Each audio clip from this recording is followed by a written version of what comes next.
is CNN. Can the Buchanan campaign survive if President Bush never says his name?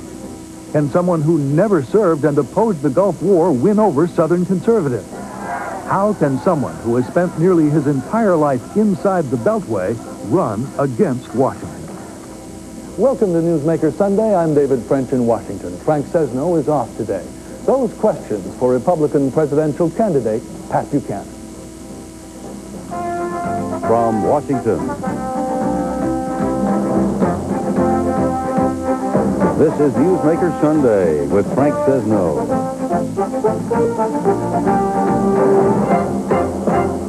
When the echoes faded and the media finally got the numbers right in New Hampshire, Pat Buchanan had sent the Bush campaign a shocking message. It read in translation, "Mr. President, people hurt. Get back to your conservative roots and put America right again."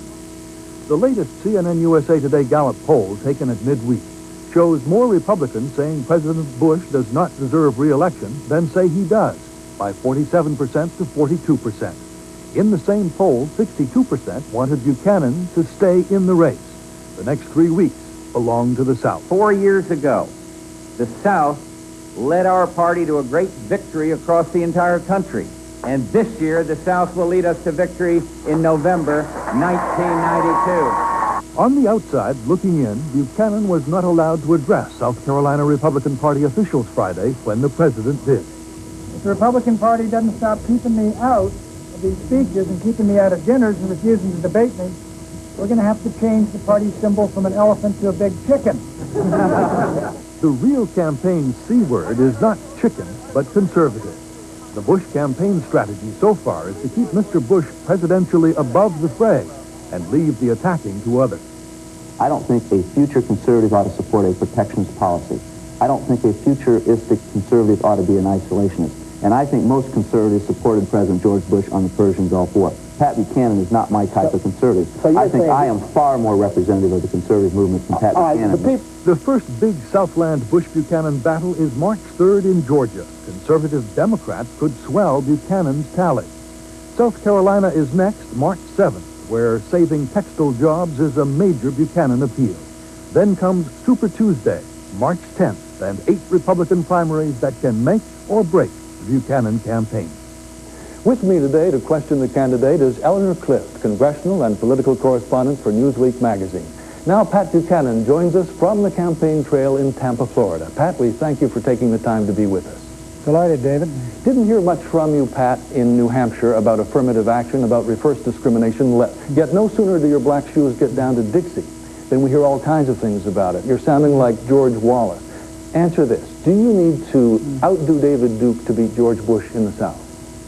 David, there's a lot of nonsense in that question. Pat Buchanan has stood for equal justice under law for 30 years.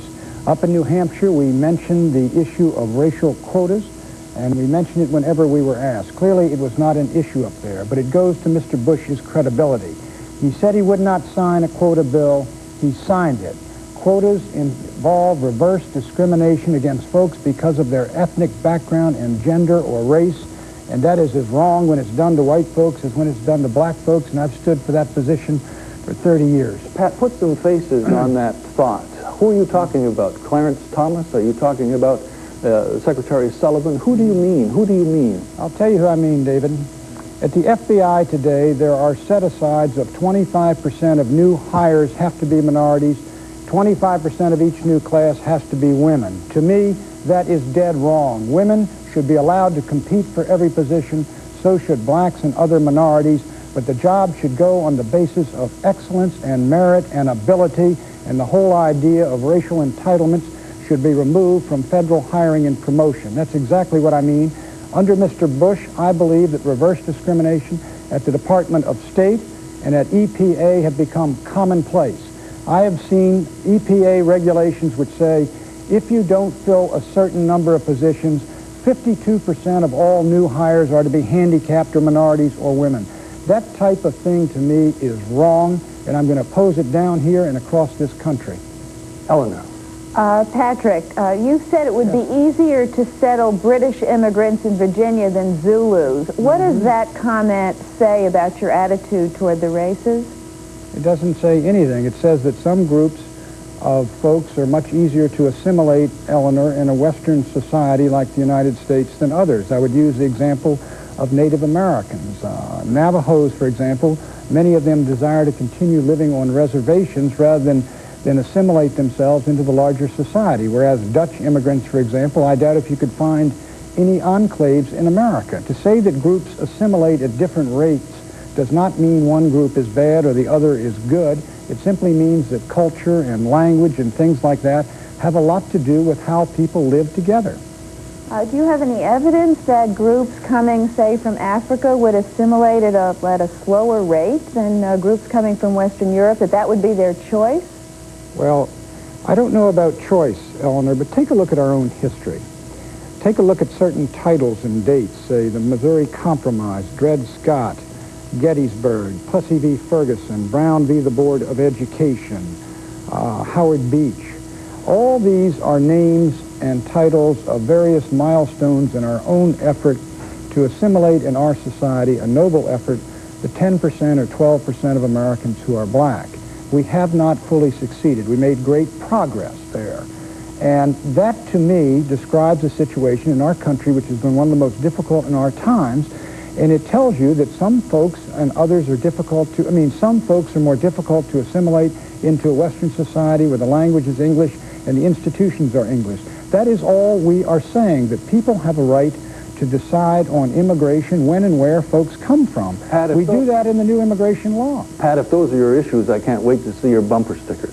Last night, dinner in Tampa, fundraising. You were there, you were talking. Here's what people thought of you, orchestrated or not.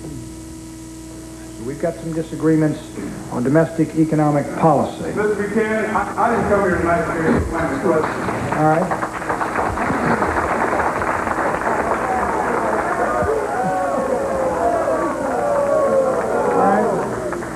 Let me talk about a secondary... I think anybody supports George Bush ought to come with us. If you support our president, we ought to leave now. Pat, is this the kind of thing that we're going to see time after time? Is this the kind of thing you're going to face? Is it the kind of thing you might have orchestrated a few years ago? David, let me introduce you to politics, 1992 style. Pat Buchanan is challenging the President of the United States for the Republican nomination. That is de facto divisive. We had 30 or 40 individuals walk out who were Bushites last night. Maybe I said something unkind about the Terminator, I don't know. But they walked out because they disagree with me. They support George Bush. My candidacy has tremendous energy and enthusiasm and backing. 400 people gave me a standing ovation last night. I am trying to strip the nomination away from a sitting president, turn this party into a middle American revolutionary party, and overthrow the establishment of my party, and then overthrow the establishment in Washington, D.C., Democratic and Republican. That is a divisive exercise, and I intend to carry it out, and I would anticipate a lot of folks who have power now or who have influence and see it waning would resist this candidacy, and that doesn't bother me in the least. Pat, one of those people with power, Vice President Quayle, is telling conservatives that to support you is irresponsible because it weakens the president in the fall. And another fellow conservative, William Buckley, in a column this morning, recalls your role in 1972 when you told conservatives that they broke with President Nixon after New Hampshire, that they would invite a left-leaning Democrat in the fall. Why is 92 different from 72? Pat Buchanan is different from 72 and 92. Pat Buchanan was an aide and a loyal aide to a president whom I liked and admired, but who was not Barry Goldwater. I was doing my job then. I am doing my job as a leader of the conservative movement and someone who is held to its principles. The reason, Eleanor, this party is divided is not Pat Buchanan. I have exposed the depth of the division when I went to New Hampshire. It is divided because George Bush and Mr. Quayle in that administration, if he supports what they're doing, have walked away from the principles and the policies they said they would pursue. Quotas is just one of them. Raising taxes when you said you won't is another. And spending like your money's going out of style is another. Pat, I've got to raise a couple of things that we touched on at the very beginning of the program. Your talking of experience gives new meaning to chutzpah. You attacked Mr. Bush for going to Yale. You went to Georgetown. You went to Columbia. You worked all your life inside the Beltway for one president who resigned rather than face impeachment. The other one almost put us totally into debt forever. You live inside the Beltway. You're not a conservative, you David. don't get on the subway. You drive a Mercedes-Benz. There's a lot of dissonance in what you do and what you say, Pat. Well, that's your interpretation, David, as I gather it. I'll tell you this. What I did do, no one who is a courtier to the king would have gone into New Hampshire and challenged the king himself for the Republican nomination and taken away 37% of the Republican vote and run basically 41 or 42% against a sitting president. I am a challenger, an insurgent, and a rebel. I don't care where I was raised or grew up. And I think Mr. Bush recognizes that, and certainly the people of New Hampshire tend to appreciate it more than the folks in the studios in Washington. Pat, we'll be right back with us folks in the studios in Washington, which you have abandoned for this fray, and we'll talk about some of the people around you and see if anyone knows their names.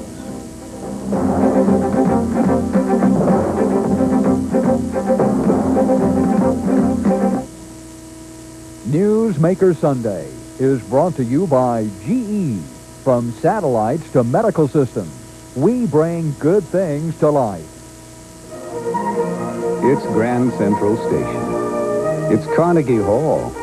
It's a late-night bistro and a banquet hall for 50. It's a GE monogram kitchen. With GE monogram appliances of such dramatic beauty and original style, they have no equal. So with monogram appliances, your kitchen can be everything you ever dreamed it could be. Because you may call it a kitchen, but at GE, we know it's really your living room. It's not a notebook. It's a power book. What's the difference? Well, this thing's like nothing ever was. It has my whole life in it. What do you mean? So wherever we go, we always stay connected. Everyone in sales has one now. My expense reports, invoices, order forms. Great way to meet girls. That resolution on that. Yeah, I like it. Hardly weighs anything. I can fax from any phone. Here it comes. This lets me do it. Whole 9 yards. Everything else is a dinosaur. Can I try it? No. PowerBook from Apple. It's the next thing.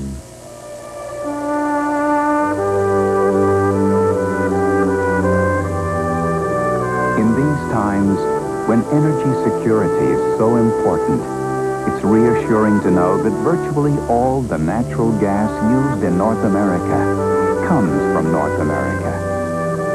Natural gas, because a strong America is an energy-secure America.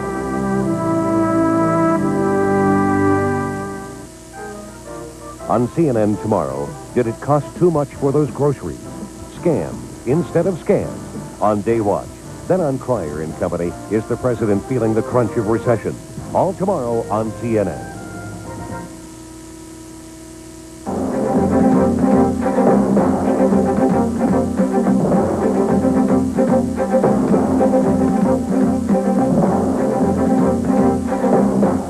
Welcome back to NewsMaker Sunday. I'm David French in Washington. Our guest today is Republican presidential candidate Pat Buchanan. And joining me in the questioning, Eleanor Clift of Newsweek magazine. Pat, John Frohmeyer, the head of the National Endowment for the Arts, has apparently been forced out as a response to your raising the issue of government funding for the arts. Is this a victory for you? Well, I think, I understand he was forced out. If he was forced out, I think it's because the Bush White House panicked because I raised the issue and said I would raise the issue of the National Endowment for the Arts, funding of filthy and blasphemous art the last 3 years. But Frohnmeyer's just a sacrificial lamb, Eleanor. In each of the last 3 years, the budget for the NEA has gone up despite the fact of what these people have been producing, and I think you got to lay that right at the door of the White House, and Mr. Frohnmeyer has been thrown off the sleigh, basically. That's a good thing, but we need to go further. I think in a Buchanan administration, the National Endowment for the Arts will be listed as an endangered species.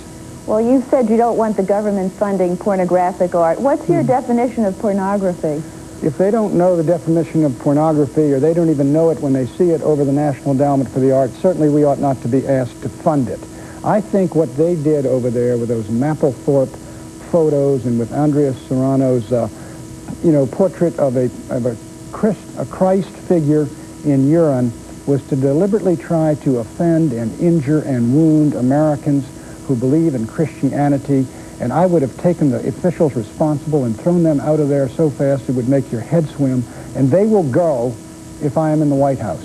Pat, help us understand the Buchanan campaign a little more. For instance, you had two ex-presidents that you loved, who you worked for, and they can't, or won't, or haven't endorsed you, nor do you expect them to. Who do you turn to for foreign policy advice that we might know? Who do you turn to for advice on the economy, aside from your brother and sister and a few others? My brother's the dentist.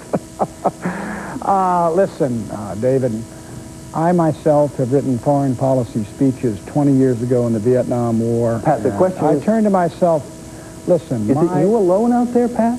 Listen, we're doing pretty well, aren't we, David? We don't have the establishment with us. I haven't sought a single endorsement. This is a campaign of the people, David, against the establishment. Why is it, if I don't have the knowledge or information, poor Mr. Bush won't come debate Pat Buchanan with all his information and experts and the rest of them, debate his foreign policy, his New World Order, his economic policy, his tax policy? Why are they running around using epithets about Buchanan, keeping him out of dinners, keeping him off ballots, unless they were afraid of Pat Buchanan's ideas? Pat, I bring in ideas I've developed over the last 20 years. Who would be in a Pat Buchanan cabinet? Who would be in a Pat Buchanan cabinet? You know, I'm not going to give out the names of the people. I have names in mind for a vice presidential nominee and for cabinet members, and some of them are names Washington has never heard because we've had enough of that professional political class there that plays musical chairs with cabinet seats year in and year out and is responsible for the mess this country is in. Pat, you said one of the reasons initially for your opposing the Gulf War was that Iraq never attacked your country. You've had a year to think about it. Have you got any better reasons? Oh, there's a lot of good reasons. I said that Mr. Bush had no plan to take out Saddam Hussein when he kept saying our war is not against the Iraqi people, it's against Saddam Hussein. David, those people are starving. Little children are dying in Iraq, and that thug is sitting on his throne 1 year later. Mr. Bush did not think this through. Secondly, we are seeing what I predicted. The rise of Tehran as the great menace to U.S. interests in the Gulf. At the same time, we're drawing down our own forces. My position on the Gulf War was the same as Colin Powell. Containment, draw a line in the sand, but wait and see if the policy worked. So I don't have any regrets about what I wrote or said when the first shot was fired. I was behind U.S. forces and the commander-in-chief all the way to victory. Pat, you sat out service yourself with a bad knee, and that combined with your position during the Gulf War. How do you explain that to Southern voters? Well, first we have to explain it to you, Eleanor. I didn't sit out service. When I was 17 years old, I joined Army ROTC to become an officer in the Army of the United States, regular Army. I spent 38 or 39 months there when I had arthritis and was sent over to Walter Reed, and they said, "You're out, buddy. That's it. You're 4F." That was 1959, 7 years before the Vietnam War began. High school? Pat, supporters of Israel are worried about your candidacy. What is your attitude toward aid to Israel? I think that we have got to maintain an open pipeline to Israel for the kinds of sophisticated weaponry that will enable the Israelis to stand up to and defeat any combination of forces that comes against them, Eleanor. That's military aid.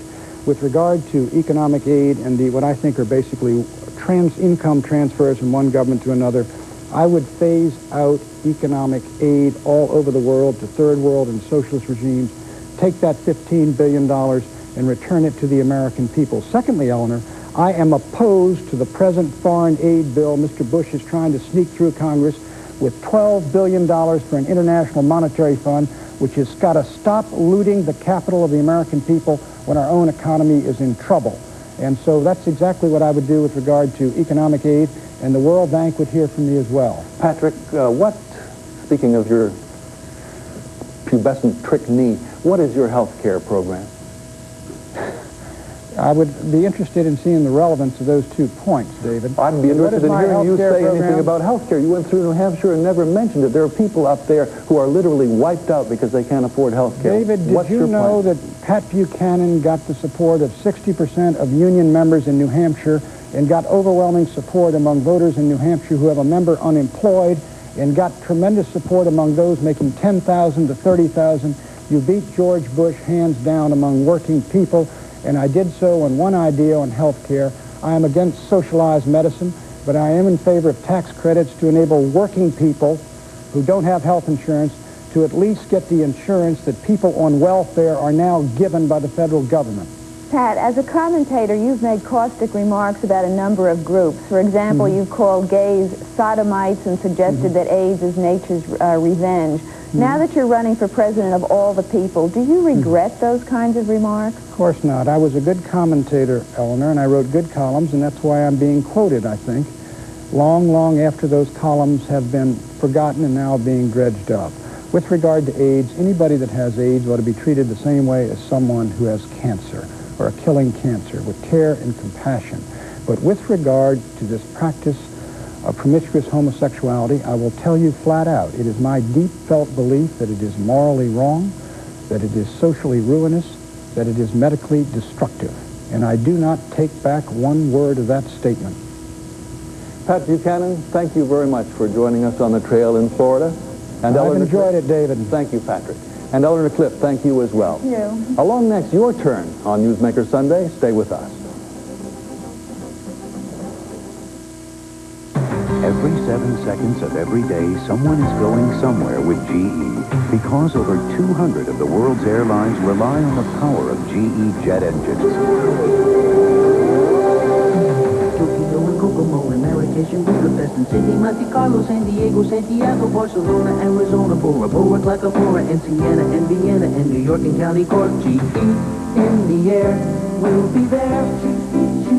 And since every year more and more people are going to more and more places, GE has developed the jet engine of the future, the GE90. More powerful, more fuel efficient, cleaner, and quieter than any jet engine ever made.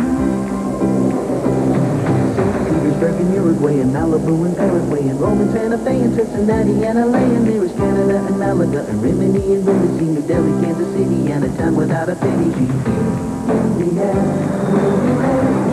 coming every 7 seconds to an airport near you. That's life. You guys around next week? Not me, I'm off to State College on Saturday. You're still going? That's great. What about your dad's surgery? Yeah, the bills and stuff. No problem. He has some extra insurance to help pick up the bills. Aflac Supplemental Insurance helps close the gaps in your health insurance, like deductibles and co-payments. Aflac lets life go right on, and that's the peace of mind you want. Aflac, insuring over 35 million people worldwide. Here's an opportunity to receive a free copy of William F. Buckley's historic Agenda for the 90s. When you get National Review, you'll have news and opinion you can't find anywhere else. A National Review gives you insights into current events and information about important issues from a decidedly different set of priorities. Call this toll-free number now and we'll send you absolutely free Agenda for the 90s. For a trial subscription to National Review, call 1-800-257-1257. That's 1-800-257-1257. Now it's your turn on NewsMaker Sunday. 3 weeks ago, our guest was Defense Secretary Dick Cheney, and Randy Jordan of Murraysville, Pennsylvania, wrote us with this question. In the last 40 years, American taxpayers have spent over $5 trillion defending Western Europe, Japan, and Korea. Is it about time they start picking up our bills for keeping U.S. troops in their countries to defend them, or should we charge them for a service we provide? Unfortunately, the Secretary was not able to provide this answer on camera, but instead he gave us a written reply. Here it is. Since the end of World War II, we've kept our forces in Europe and Asia for one reason, because it was in our security interest to do so, not to defend those countries. They have defense forces of their own. Those of our allies that allow us to station forces in their countries help pay the cost. If you have a question for today's guest, Republican presidential candidate Pat Buchanan, write to NewsMaker Sunday, CNN 821st Street Northeast, Washington, D.C. 20002. We'll get to Pat Buchanan and broadcast his on-camera responses in about 2 weeks. That's all for NewsMaker Sunday. For Frank Sesno, I'm David French in Washington.